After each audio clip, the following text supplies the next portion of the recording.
Olá, vamos dar início à nossa primeira unidade do curso de formação de conciliadores, parte teórica promovido pelo Conselho da Justiça Federal. Meu nome é Bruno e nessa unidade a gente vai tratar do conflito da política pública. Para tanto, a unidade é dividida em 3 sessões.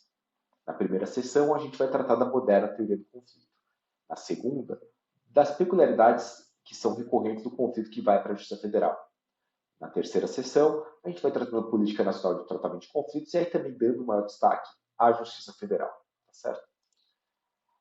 Falar em moderna teoria do conflito implica considerar que existiria, digamos, uma versão antiga, ou pelo menos tradicional, da teoria do conflito. Essa versão tradicional, de certo modo, estava sustentada em dois clichês que precisam ser revistos. O primeiro deles, que o conflito é livre judicial. O segundo, que o conflito é sempre negativo. A gente costuma ver conflito, principalmente quem é do direito, quem advoga, quem trabalha no judiciário, como processo. A gente acha que o conflito e processo são sinônimos. Só que essa visão acaba por ignorar o que é a nossa própria realidade. Se a gente for imaginar nossas interações sociais, a gente vai acabar vendo que a gente tem desentendimentos em família, a gente tem desentendimentos no trabalho, desentendimentos, conflitos, enfim, na escola, na faculdade, que não são levados ao judiciário, que são resolvidos, seja por uma conversa direta com a outra pessoa, seja pelo recurso a alguma pessoa da própria instituição. Por exemplo, o diretor da escola, o professor, o líder comunitário, o líder religioso e assim por diante. O conflito que é judicializado, então, é uma pequena parcela, é uma ponta do iceberg que chega ao judiciário, mas ele não é o todo do conflito. E o que a gente vai perceber é que, por vezes, nos meios consensuais, para a gente conseguir tratar de forma adequada o conflito, a gente tem que considerar que ele não é só o processo, que ele envolve uma série de outras questões, ele pode estar dentro de um conflito maior, ele pode ser a ponta de um conflito que é subjacente e assim por diante. A gente tem que olhar para o todo, dando um passo atrás do processo judicial para que a gente possa, então, ver mais opções de ganhos mútuos e até um tratamento mais adequado do conflito. Além disso, a gente tem que se afastar daquela visão tradicional, exemplificada por Carnelucci, no sentido de conflito é um mal a ser eliminado. Que o conflito seria, digamos, como Carnelucci parece defender, o germe de um delito, o germe da violência que tem que ser sempre eliminado.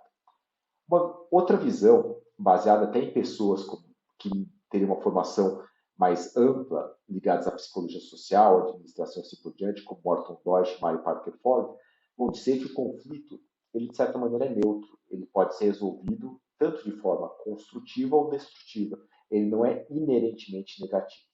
Essa forma construtiva de resolver conflitos que vai permitir que o conflito seja resolvido de forma integrativa, ou seja, que as duas partes ganhem, que não haja uma relação de ganha-perde, mas sim de ganha-ganha. Tá?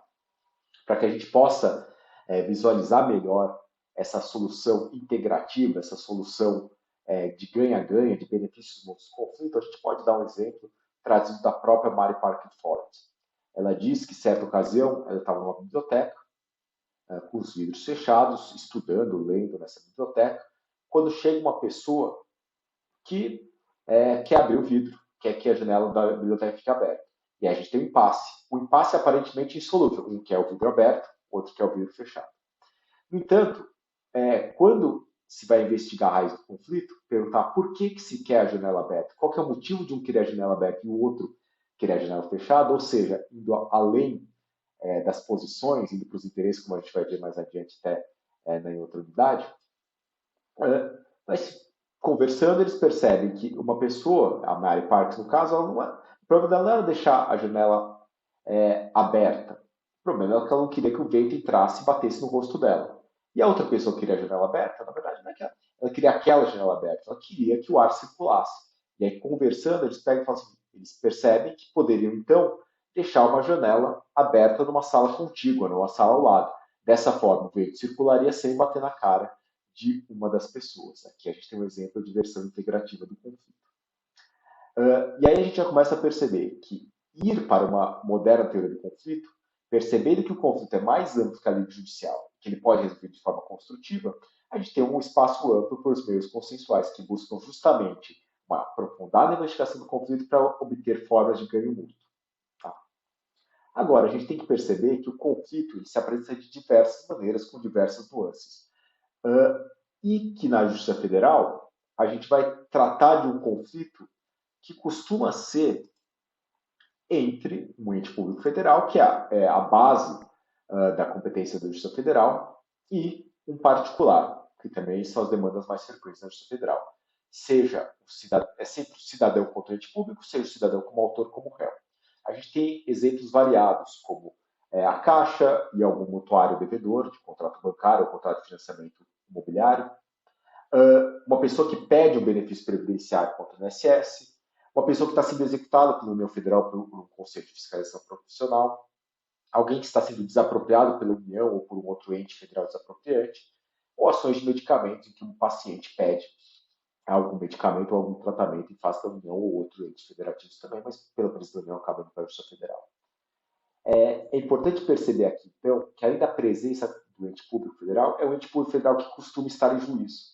E nisso ele traz as vantagens do litigante repetitivo, do repeat player na nomenclatura do professor norte-americano Mark Gallagher.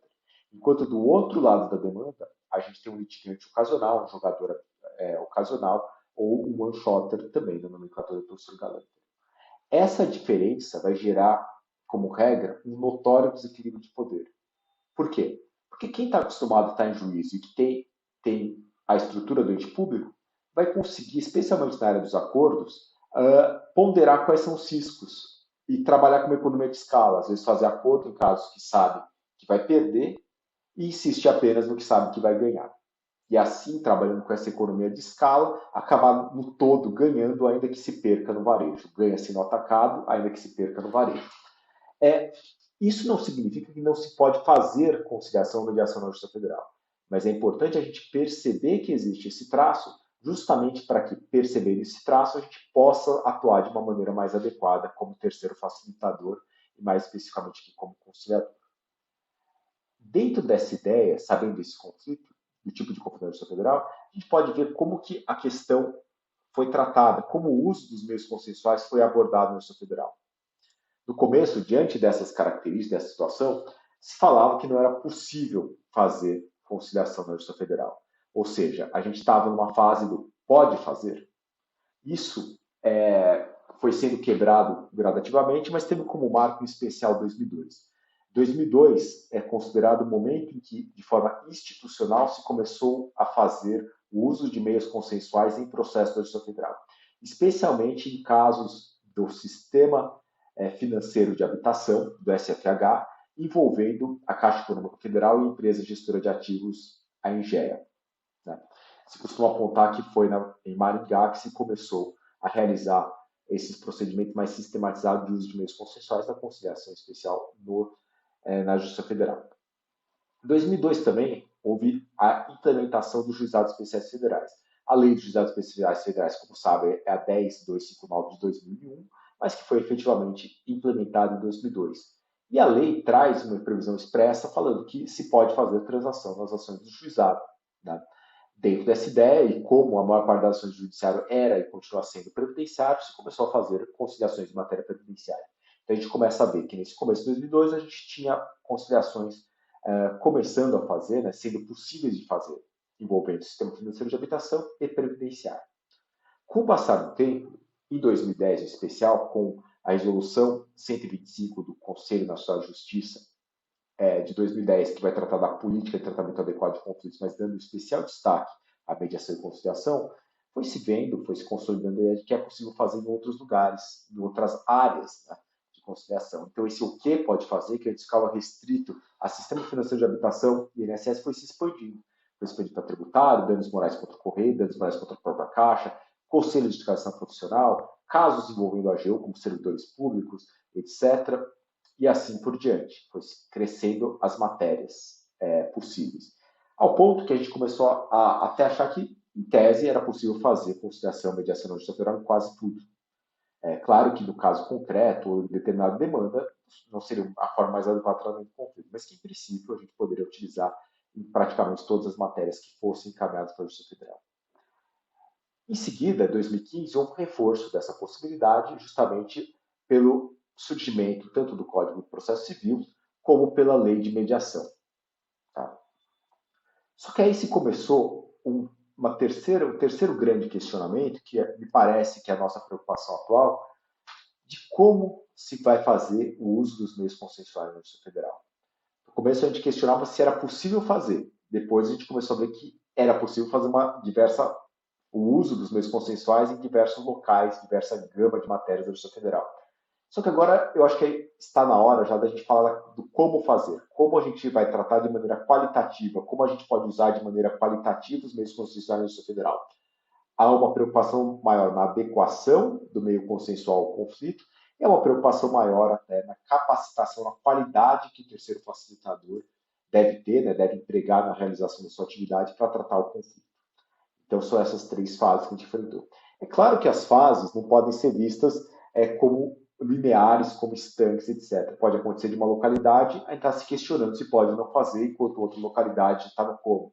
Talvez a gente possa ver essas fases mais concomitantes, como marcos, como aproximações, como, digamos, simplificações para que a gente possa compreender melhor o movimento, do que efetivamente como uma questão estanque ou categórica, ou que seja assim sempre em todos os lugares. Tá? Mas eles servem para esse parâmetro. Dentro dessa ideia de parâmetros, a gente percebe que a gente passou de determinadas barreiras que eram levantadas, e são ainda levantadas nas localidades que não ultrapassaram a fase do POD, para desafios. Uma das questões, dos obstáculos que normalmente eram levantados, era a ideia de disponibilidade de interesse público. A ideia de que não dava para fazer conciliação e mediação na Justiça Federal, porque basicamente a gente trata com o ente público, que basicamente então a gente está voltado para um regime de indisponibilidade do ente público. O que se foi vendo, dentro da linha, por exemplo, do professor Salles, é que a regra não é haver uma indisponibilidade do interesse público. Não é que o bem público ele é indisponível. Muitas vezes o que existe é uma disponibilidade condicionada. Ele pode ser disponível dependendo de determinadas condições. Tem gente até que fala que o que é disponível é interesse, mas não patrimônio público, não bem público. Para se ter uma ideia, quando há o fornecimento gratuito de vacinas, a gente está tendo uma disponibilidade do bem público. E, de certa forma, uma disponibilidade não onerosa como regra, né? Que não exige uma contrapartida. E dentro dessa ideia, a gente tem uma disponibilidade que preserva o ente público, e não uma disponibilidade que venha aí contra o ente público. Então a gente passa da ideia de que é possível fazer porque a gente não tem provavelmente uma disponibilidade. Pode ser que no caso concreto, fazer o acordo seja mais benéfico ao próprio interesse público que não fazer. Dentro dessa ideia também, uma outra alegação é que a gente estaria num regime de legalidade estrita que impediria o acordo. Isso se caminha posteriormente à ideia de legalidade construída, seguindo mais uma vez os ensinamentos do professor Carlos Alberto Salles. A ideia de legalidade construída é que não existe uma interpretação unilateral do que seria a legalidade. Não é apenas a administração que interpreta aquilo que se enquadra no que é legal, mas sim que pode haver uma conversa entre todos os envolvidos, sejam os atingidos pela lei, seja quem fez a lei, seja quem executa a lei ou interpreta a lei, de maneira mais formal como o judiciário, mas para que a gente construa em conjunto uma legalidade que permita abarcar os diferentes interesses sem fugir do que seria possível pela letra da lei. E, além disso, uma das coisas que se alegava é que se a gente for fazer acordo com uma pessoa, um cidadão apenas, dentro dessa ideia de litigância repetitiva, litigância de massa, a gente estaria ferindo a isonomia. A ideia, me parece, não é, como outras pessoas já falaram, não é considerar a isonomia como um obstáculo, mas sim perceber que se a gente estiver numa mesma situação, todos têm direito a fazer o mesmo acordo. E se a gente estiver em situações diversas, é natural que a gente tenha acordos que sejam até mais bem customizados de acordo com o caso concreto. A isonomia, então, não é obstáculo. A isonomia é justamente uma oportunidade para que a gente possa tratar os iguais de forma igual, os desiguais de forma desigual, também nos meios consensuais, também organizar acordos. Tá? Indo, então, agora, passando do conflito da Justiça Federal e indo um pouco para a política nacional de tratamento de conflitos, é importante destacar que tanto a Resolução 125, depois do que é replicada para a Resolução 398 do Conselho da Justiça Federal, ela vai se sustentar sobre três grandes pilares.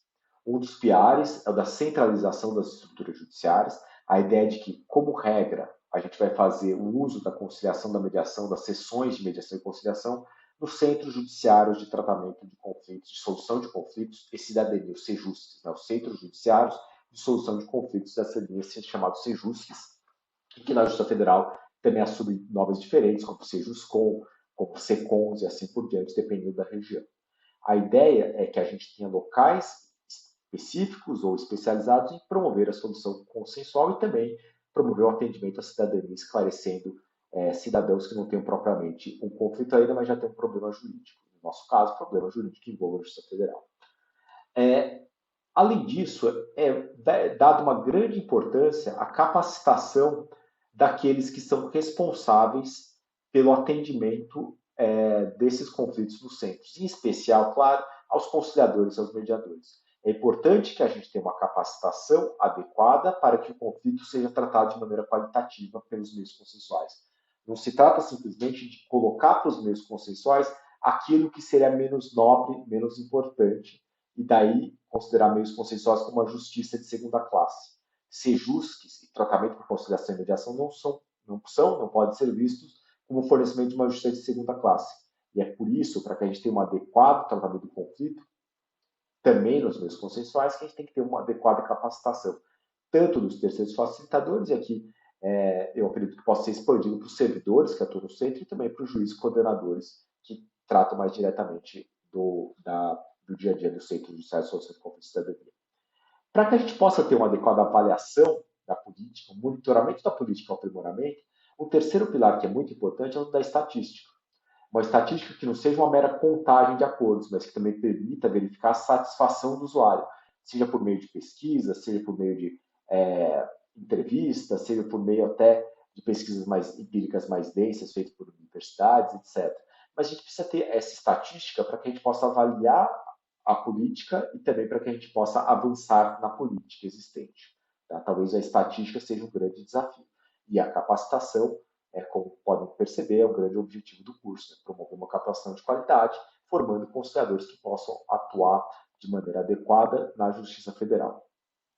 Por fim, é importante perceber que hoje a gente não tem só as resoluções, a gente não tem só normas infralegais. Como eu já tinha comentado, hoje a gente tem o Código de Processo Civil, a Lei 13.105 de 2015 e a Lei de Mediação 13.140 de 2015. Além de a gente ter uma série de diplomas mais recentes que vem tratando também da forma consensual de solução de conflitos. A gente pode lembrar, por exemplo, das alterações recentes à Lei de Licitação, a gente pode lembrar da Lei de Transação Tributária e assim por diante. Hoje a gente tem um grande mini-sistema brasileiro de métodos consensuais, para usar a expressão da professora Ada Pellegrini Grenover, ela usou essa expressão envolvendo mais diretamente esses 3 diplomas que eu citei, mas que me parece pode ser expandido para outros. É importante perceber que esses diplomas, como regra, são complementares. Mesmo a lei de mediação e o Código de Processo Civil, que vieram no mesmo ano, apesar de terem vacácio legis diferentes, eles são, em geral, complementares, eles não têm dispositivos contraditórios. E nas poucas contraditoriedades que eles possam ter, as poucas contradições existentes podem ser resolvidas por critérios clássicos de interpretação do texto, como critérios, por exemplo, da lei específica revoga geral, a lei posterior revoga anterior e assim por diante. Essa é a ideia de mini-sistema, um mini-sistema que é um todo relativamente coerente e que possa, assim, ser utilizado e interpretado no seu conjunto. Além disso, é importante notar que o próprio preâmbulo da Constituição Federal, que pode ser visto como um guia interpretativo, já falava de uma sociedade fraterna, pluralista e sem preconceitos, fundada na harmonia social e comprometida na ordem interna e internacional com a solução pacífica das controvérsias. Então, alguns dizem que o próprio preâmbulo já indicava essa possibilidade, essa valorização dos meios consensuais no ordenamento brasileiro, ainda que seja considerado um guia interpretativo. Bom, com isso nós terminamos a unidade 1, em que vimos o diagnóstico do conflito, tratamos do conflito da Justiça Federal e fizemos algumas considerações sobre a política pública de tratamento. Na segunda unidade, a gente vai tratar provavelmente dos meios de tratamento e entrar no papel do conciliador. Espero que tenham gostado dessa unidade, que a gente pode se encontrar na unidade seguinte. Até mais!